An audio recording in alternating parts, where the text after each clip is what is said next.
என்னுடைய திருநெல்வேலி நாடாளுமன்ற தொகுதியில் தென் மாவட்டங்களுக்கான மிக பிரசித்தி பெற்ற மனோன்மணியம் சுந்தரார் பல்கலைக்கழகம் அமைந்திருக்கின்றது. நாளை இந்த பல்கலைக்கழகத்தில் பட்டமளிப்பு விழா நடைபெறுகின்றது. இந்த பட்டமளிப்பு விழாவில் தமிழக ஆளுநர் அவர்களும் தமிழக உயர்கல்வித்துறை அமைச்சர் அவர்களும் கலந்து கொள்வதாக அறிவிக்கப்பட்டிருந்தது.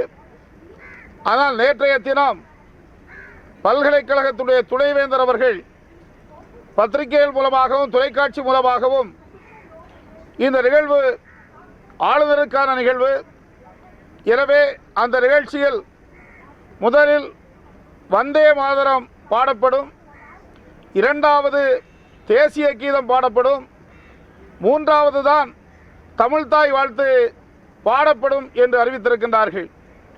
அது மட்டுமன்றி இது ஆளுநர் மாளிகையிலிருந்து அறிவிக்கப்பட்டுள்ளது. இதை மீறினால் என் மீது பீனல் ஆக்ஷன், குற்றவியல் நடைமுறை சட்டத்தின்படி நடவடிக்கை வந்துவிடும் என்று கூட அறிவித்திருக்கின்றார். எனவே எந்த முறையிலும் இந்த நிகழ்ச்சி இதை போன்றுதான் நடத்த முடியும், இதை மீறி நடத்த முடியாது என்று கூறியுள்ளார். எனவே உயர்கல்வித்துறை அமைச்சர் அவர்கள் இந்த நிகழ்ச்சியில் கலந்து கொள்வதில்லை என்று புறக்கணித்திருக்கின்றார்கள். அந்த பல்கலைக்கழக துணைவேந்தர் எதன் அடிப்படையில் தன் மீது குற்றவியல் நடவடிக்கை பாயும் என்று சொல்லுகிறார் என்பதை தெரியப்படுத்த வேண்டும். ஆளுநர் மாளிகையிலிருந்து அப்படி சொல்வதற்கு அவருக்கு அழுத்தம் கொடுக்கப்பட்டதா அல்லது எழுத்துப்பூர்வமாக கொடுக்கப்பட்டதா என்பதை உடனடியாக பல்கலைக்கழக துணைவேந்தர் வெளிப்படுத்த வேண்டும். அது மட்டுமன்றி தமிழ்தாய் வாழ்த்தை எழுதியவரே அந்த மனோன்மணியம் சுந்தரார் என்பதை நான் இங்கே நினைவுகூரப்படவிருந்தேன்.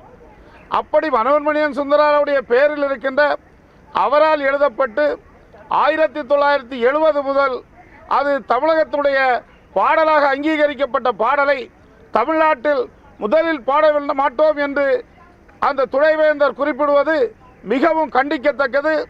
எனவே அந்த பட்டமளிப்பு விழாவில் நாளை முதலில் தமிழ்தாய் வாழ்த்து பாட வேண்டும், அப்படி இல்லை என்றால் அந்த நிகழ்ச்சியை ரத்து செய்ய வேண்டும் என்று நான் கோரிக்கை வைக்கின்றேன்.